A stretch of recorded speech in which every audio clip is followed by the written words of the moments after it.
A igreja pode dizer que é, mas não é. Na figura seguinte, nós vamos ver aqui mais outra blasfêmia sobre a transubstanciação, que ela é muito interessante. Diz assim, Cânon 1, que está escrito onde? Isso foi escrito durante o Concílio de Trento, seção 13, capítulo 8, e reafirmado pelo Concílio Vaticano II, no ano de 1830, viu? Então isso aqui é fresco, está fresca essa informação. Diz assim, se qualquer pessoa desejar que no sacramento da Sagrada Eucaristia, chamada de Eucaristia, esse biscoito aí, estejam contidas verdadeiramente, olha só, realmente, substancialmente, o corpo e o sangue juntos com a alma e a divindade de nosso Senhor Jesus Cristo e, consequentemente, todo o Cristo, mas diz que está ali como sinal ou figura, ou uma metáfora, que essa pessoa seja anátema. Então o que essa blasfêmia está dizendo? Essa blasfêmia está dizendo o seguinte, que se o católico não acreditar que naquela Eucaristia, naquele biscoito, se ele não acreditar que ali está o corpo de Jesus verdadeiramente, substancialmente, ou seja, em substância, realmente, e ele não acreditar que o vinho é o sangue literal de Jesus, se o católico não acreditar que ele seja o quê? Anátema. Você sabe o que é ser anátema? Que ele seja excomungado, que ele seja amaldiçoado. Então o católico que não acredita que o padre tem o poder de transformar um biscoito no corpo literal de Jesus, ele é excomungado, esse católico, ele está amaldiçoado. Agora eu pergunto para você, se você acredita nisso, tome cuidado, porque isso é uma blasfêmia de alto nível, e isso nunca foi e nunca será verdade. Mas eu falo, meu amigo, para você, é o sistema. Então, você não se ofenda com isso, se você é católico, se você é evangélico, porque eu só estou trazendo material romano, eu não estou trazendo nenhuma informação protestante. As informações dessa noite são 100% na íntegra romanas, com exceção das bíblicas, né? O restante é todas católicas. Então, eu digo para você, fuja desse sistema, se você quiser salvar a sua vida. Fuja dessa problemática que você está enrolado, se você estiver nela, para salvar a sua alma e salvar a sua vida. Então, para você que foi católico, você sabia que o católico, ele, ao entrar na igreja, por que ele se ajoelha e benze o seu corpo? Porque lá no fundo da igreja está o sacrário. O que é o sacrário? É um compartimento que guarda-se sacramento da hóstia. É chamado sacrário, que vem de sagrado, é um local sagrado. Então, nesse sacrário fica guardado. Quando a luzinha está acesa da igreja, lá no fundo, você já deve ter percebido, se você é católico, significa que o sacramento da hóstia foi ali supostamente abençoado e já é o corpo literal de Jesus. Por isso a luzinha está acesa. Quando a luzinha está apagada, é porque tem apenas os biscoitinhos ainda para ser consagrado a Deus. Ainda não foi consagrado, então esses biscoitinhos ainda não transformou no corpo de Cristo. Aí a luz está apagada. Quando a luz está acesa, os biscoitinhos já foi transformado no corpo de Cristo. Aí você entra, tem que ajoelhar, fazer o sinal da cruz. Você tem que adorar a hóstia. Você sabia disso? Que tem que adorar a hóstia? Se você não adorar a hóstia, você não é um católico. E se você adorar a hóstia, você ofende a Deus. Porque o único digno de adoração é Deus e nada mais nesse mundo.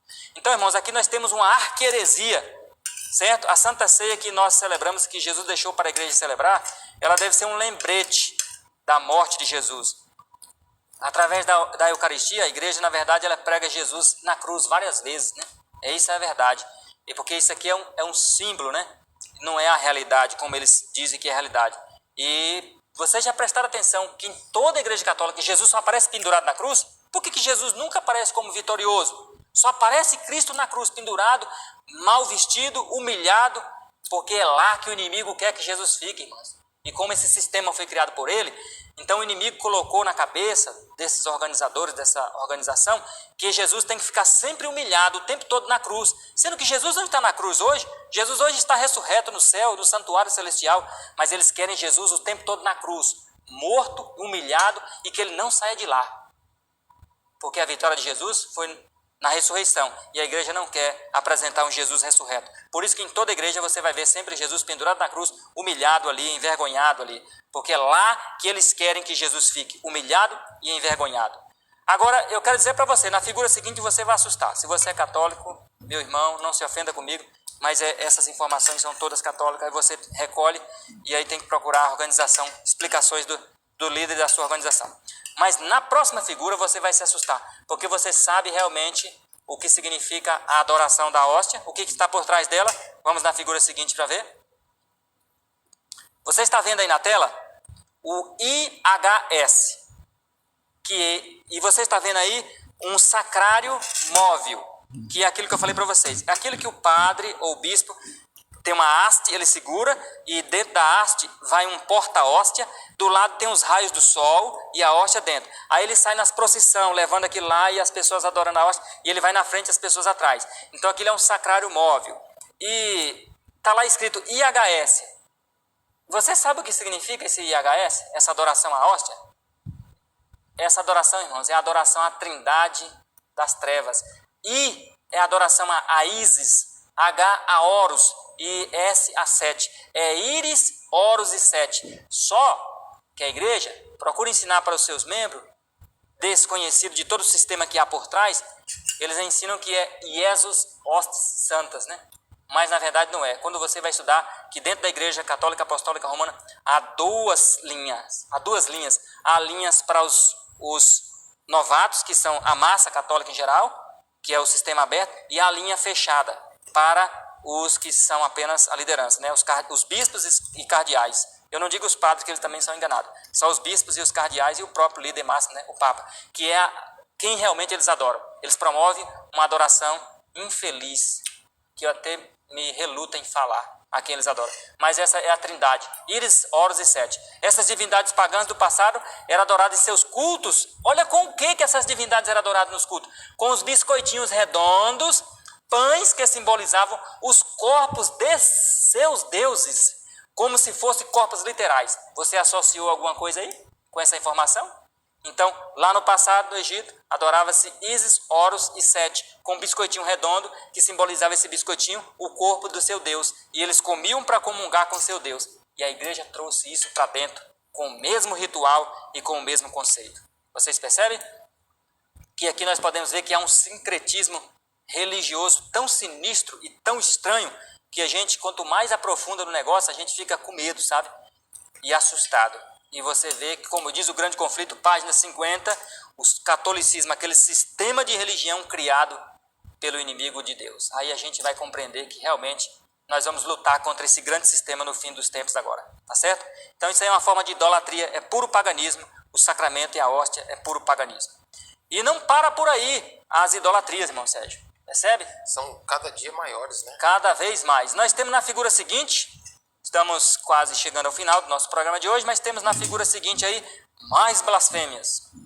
Agora as blasfêmias conhecidas de todos nós. Blasfêmia sobre Maria. Então, se você é católico, meu irmão, e você de forma ignorantemente tem, entre aspas, venerado Maria, como se ensina na igreja, né? É venerar, irmão, não é adorar não. Saiba-se uma coisa, que venerar e adorar é a mesma coisa, tá bom? E você não caia nessa loucura de venerar, que é adorar. Olha o que diz aí o Catholic Ladman, julho de 1856, um periódico católico. Olha o que diz: o pecador que se aventura a ir diretamente a Cristo pode vir com temor e apreensão da sua ira. Quer dizer, você não pode ir para Jesus, não. A igreja ensina que se você for ir para Jesus, você vai encarar a ira de Jesus. E Jesus diz que vinde a mim todos que estão cansados e sobrecarregados, que eu sou manso e humilde. Mas a igreja ensina que Jesus está irado contra você. É porque ela não quer que você vá para Jesus. Sabia disso? A igreja católica não quer que você vá diretamente a Jesus. Então o pecador que se aventura a ir diretamente a Cristo pode vir com temor e apreensão da sua ira. Mas, olha onde é que está aqui o engano satânico.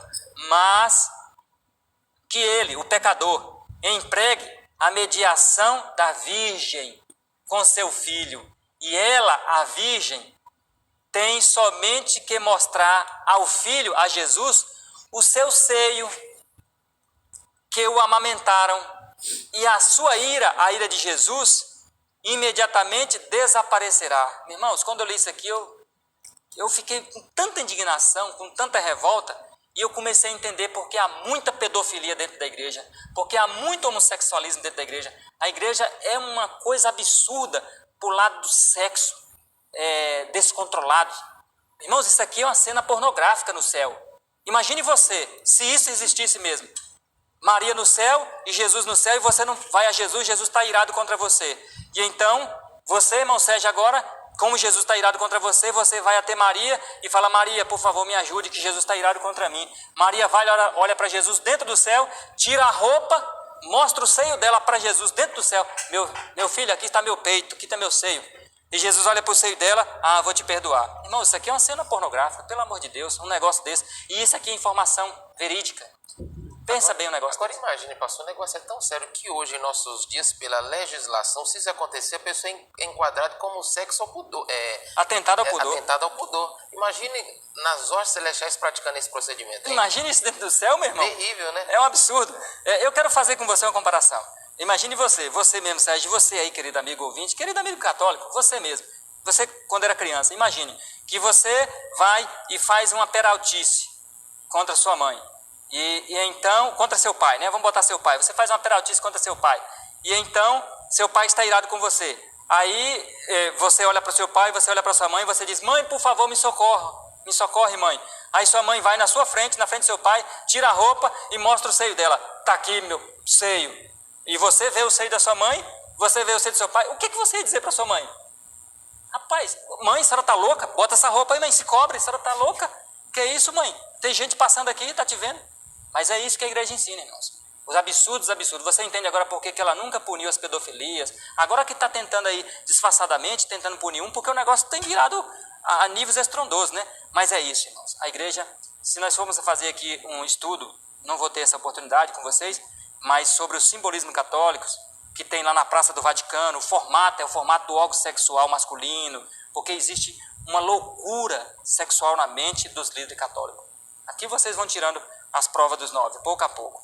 Olha a outra informação, irmão. Vamos para a figura seguinte. 1958, quantos anos tem isso? Menos de 70 anos, né? 1958, Papa Pio XII. Maria deve ser uma deusa. O que o Papa falou? Que Maria é uma deusa. Se Maria é uma deusa, então ela pode salvar mesmo, não pode? Se ela é uma deusa, ela pode mandar e desmandar no céu. Ela realmente tem essa autoridade, né? Mas será que tem? A Bíblia diz que onde é que está Maria? Junto com Paulo, Pedro, Tiago e João, estão todos no pó. Eclesiastes capítulo 9, 5, 6. 1 Tessalonicenses capítulo 4, 17 em diante. Maria está no pó, coitada, né? Inconsciente, não sabe nada disso. Não sabe nada disso, que usou o nome dela para coisas tão horríveis desse nível, né? Ela está no pó, inconsciente, aguardando Jesus voltar, para ela ser ressuscitada e olhar para o céu e dizer: meu Salvador, meu Salvador. É isso que Maria vai dizer para Cristo quando Cristo voltar nas nuvens do céu e ressuscitá-la. Bom, meus queridos irmãos, nós ainda temos aqui mais uma figura onde diz assim, blasfêmia sobre Maria ainda. David Hunter, Uma Mulher Monta a Besta, página 438, é um livro muito bom que eu indico para você aí. Diz assim: ele cai, o pecador, e não recorre a Maria. Maria é chamado o portão do céu. Jesus disse que ele é o caminho, a verdade e a vida. Jesus diz em João 10 que ele é a porta das ovelhas. Mas Maria é o portão do céu? Quem está falando a verdade nessa história? A Bíblia ou eles? Fique com a Bíblia.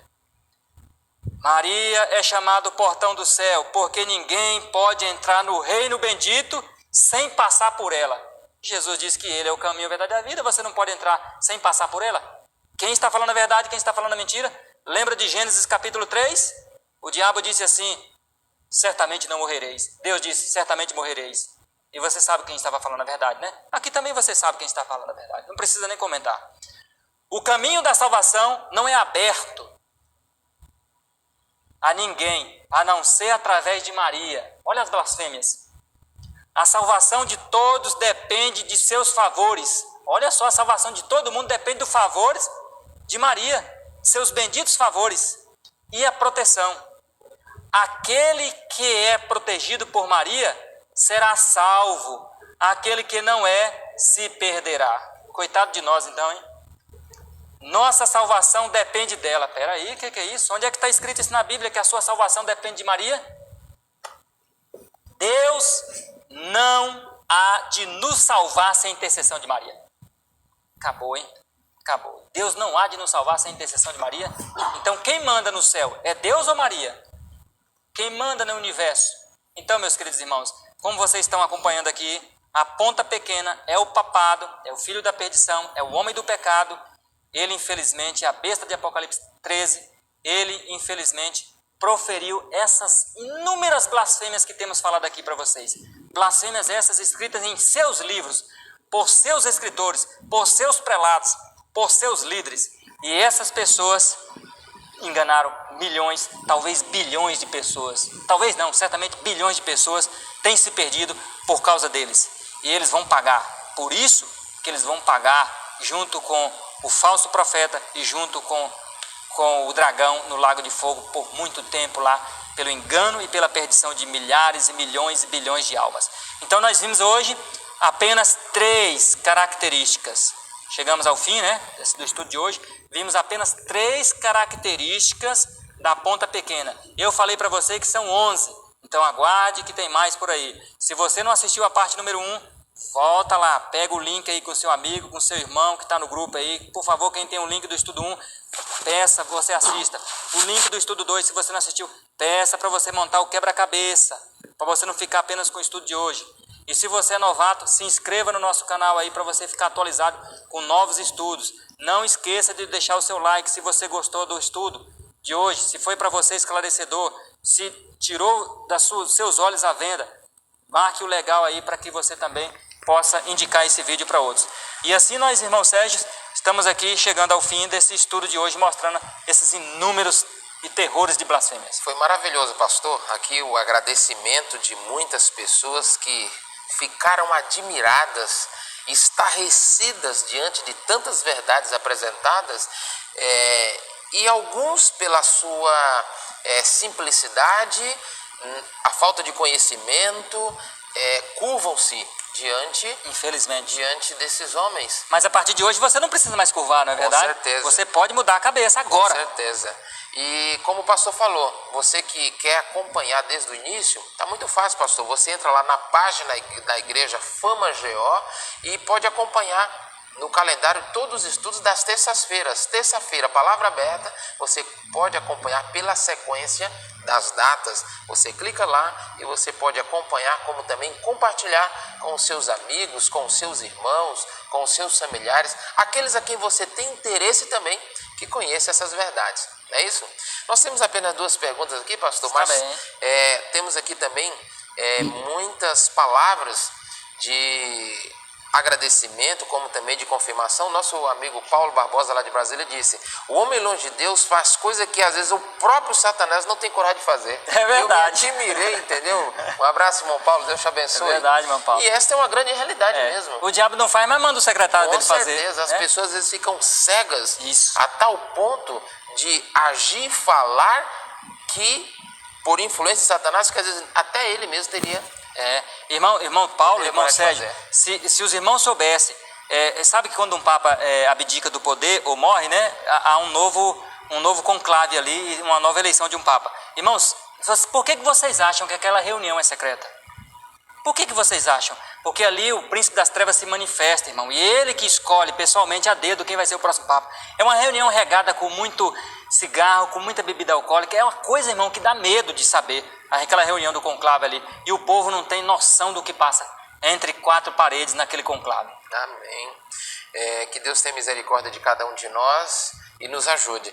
Nós temos aqui uma pergunta. Sérgio, desculpa de interromper, é que eu esqueci de dar um alô. A irmã Maria me pediu para dar um alô pro marido dela, o Edivan, né? Edivan, obrigado pela sua audiência, né? Ele está estudando, está gostando muito, né? A sogra dela também sempre nos acompanhando. Um abraço, irmã Maria Taveira, que Deus te abençoe. E abençoe também o nosso amigo Edivan. E o trabalho que a irmã tem feito com a sua família, Deus há de coroar. O Espírito Santo irá continuar fazendo trabalho no coração dessas almas. Deus te abençoe, irmã Maria Taveira. Antes da pergunta do irmão Marcos Pessoa, ele fez uma pergunta aqui interessante. Como e onde o pastor consegue essas fontes de conhecimento? Ele ficou admirado com tanta precisão, com tanta clareza, que não é qualquer pessoa que consegue chegar a essas fontes de conhecimento. Irmão, hoje com o advento da internet, o conhecimento ficou mais fácil, ficou mais democrático, né? Ficou para todo mundo de mais acesso. Então, irmão Marcos, pela internet. Agora eu digo para o irmão, realmente não é dentro de um dia, uma hora que você vai achar isso aqui, não. Isso aqui, irmão, me custou meses de pesquisa, tá certo? Mas foi a fonte a internet. E só material católico, é claro, né? Mas custou meses, irmão, de pesquisa, de examinar sites, examinar fontes, conferir de perto para ver se é verdadeira, correta, porque eu não posso botar no ar nada que não seja verídico. Então, irmão Marcos, isso é pela internet, mas dá muito trabalho conseguir essas coisas realmente, tá certo? Mas o irmão consegue. Distribui aí na pesquisa que o irmão encontra também. E o irmão Marcos... Eu tenho esse material. O irmão Marcos gostou tanto da exposição e da sua história quando você falou que já foi seminarista, estava estudando para ser padre, e ele colocou aqui, mais irmão, o pastor, em vez de ser um entrevistador, ele precisa ser entrevistado para contar a sua verdade, a sua história no programa. Eu respondi para ele que já está no script, na programação, o dia da sua entrevista. É só você, querido amigo, que está presente hoje. Este programa Encontro com Jesus está indo ao ar todos os domingos no nosso horário de nossa reunião. Os nossos queridos amigos e irmãos que estão sendo entrevistados estão contando como foi alcançado por esta verdade, como teve um encontro com Jesus e como eles foram capazes de se render aos pés de Jesus diante de tão preciosa verdade. E vai chegar também, logo mais, o dia da entrevista do pastor Wagner também, ok? Aguarde por esperar. E nós temos aqui também outra pergunta, pastor. O pastor Daniel Rocha até deu uma comentada nela da nossa querida prima Michele. Como provar para os crentes das igrejas evangélicas populares que eles estão ligados a Roma? Nós sabemos que o ecumenismo tem a cada dia afunilando, trazendo esta apresentação ao mundo. Não é verdade? Exatamente. Só que vai chegar um momento onde tudo vai ficar mais claro, mais estampado. Exatamente. E irmã Michele, é a Michele, né? É, Michele Era Nascimento. da igreja, irmã nossa. Então, irmã Michele, nós podemos provar também pelas crenças, como que eu tenho ligação com o catolicismo. Se eu creio algo semelhante que foi criado por eles. Por exemplo, a imortalidade da alma foi criado por eles. E os protestantes, os evangélicos, eles aderiram-se a essa doutrina que não é bíblica deles. Como, por exemplo, a guarda do domingo copiou deles também. Então, nós vamos ver, irmã Michele, nos futuros estudos, que a própria Igreja Católica Apostólica Romana, com outras fontes que eu vou trazer para vocês, vai declarar abertamente que os protestantes realmente são seguidores deles, porque aderiram à sua doutrina. Então, quando você tem uma doutrina que uma religião pagã inventou, criou, e se você tem esse mesmo comportamento, então você tem ligação com eles. E você precisa, então, desvincular essa ligação. A gente prova pela Bíblia que a imortalidade da alma não é bíblica, o inferno de chamas arder eternamente também não é bíblico, é católico, que copiou dos gregos, que os católicos vendeu para os protestantes comprou, a imortalidade da alma, o inferno arder em chamas sem apagar nunca, a guarda do domingo. Então, e isso aí, como disse o irmão Sérgio, o ecumenismo vai afunilando entre eles, porque eles têm crenças semelhantes. E dessa forma a gente prova que realmente eles são filhos, literalmente, da grande mãe, né? Então nós queremos agradecer, chegamos ao final da nossa apresentação de hoje, esse maravilhoso